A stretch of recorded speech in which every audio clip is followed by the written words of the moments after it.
Dans la mythologie grecque, le signe des Gémeaux est associé à l'une des plus belles histoires de fraternité, celle de Castor et Pollux, que l'on appelle aussi les Dioscures.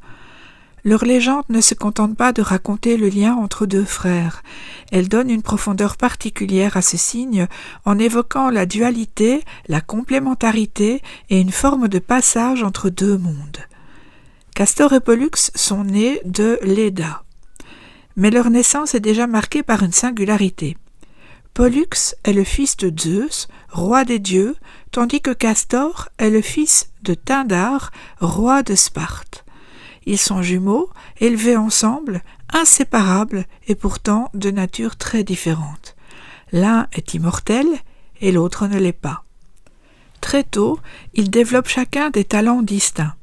Castor devient un maître dans l'art de dresser les chevaux, tandis que Pollux se distingue par sa force et ses talents de combattant. Mais ce qui frappe surtout, c'est leur unité. Ils ne cherchent pas à se distinguer l'un de l'autre, ils avancent ensemble comme s'ils formaient un tout. Ils participent à de nombreuses aventures aux côtés des héros grecs. Leur courage et leur loyauté sont reconnus. Mais leur histoire bascule lors d'un affrontement. Castor est mortellement blessé et succombe. Pour Pollux, la perte est insupportable. Lui qui est immortel se retrouve confronté à une séparation qu'il refuse. Il ne peut accepter de continuer à vivre sans son frère.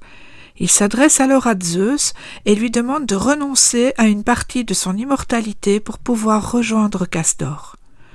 Zeus entend cette demande et propose une solution singulière. Les deux frères ne seront pas séparés, mais ils ne seront pas non plus réunis en permanence. Ils partageront leur existence entre deux états. Une partie du temps, ils vivront parmi les dieux, dans la lumière de l'Olympe, et une autre partie, ils descendront dans le monde des morts. Ce mouvement d'alternance est essentiel. Il ne s'agit pas d'un simple compromis. C'est une manière de maintenir le lien entre deux réalités opposées, entre l'immortel et le mortel, entre le visible et l'invisible. Zeus décide ensuite de les placer dans le ciel sous la forme de la constellation des Gémeaux afin de célébrer leur union. Depuis lors, ils apparaissent comme deux étoiles proches, indissociables, rappelant ce lien qui ne s'est pas rompu. Sur le plan astrologique, cette légende éclaire profondément la nature du signe des Gémeaux. Elle met en lumière la dualité qui caractérise ce signe, mais une dualité qui n'est pas une division. Il s'agit plutôt d'une capacité à naviguer entre deux pôles, à passer d'un état à l'autre, à relier ce qui semble opposé.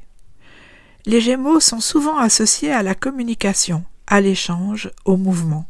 Cette légende en donne une clé plus subtile. Communiquer, ce n'est pas seulement parler, c'est faire le lien entre deux réalités, comme Castor et Pollux relient deux mondes. Cette capacité à passer d'une idée à une autre, d'un point de vue à un autre, d'un univers à un autre, peut être une grande richesse. Elle permet d'explorer, de comprendre, d'adapter. Mais elle peut aussi donner une impression d'instabilité, comme si rien ne restait fixe. La légende rappelle que cette mobilité n'est pas une faiblesse, elle est une manière d'exister entre deux dimensions. Elle permet de ne pas être enfermé dans une seule réalité. Castor et Pollux ne sont pas deux êtres opposés, ils sont deux faces d'une même expérience.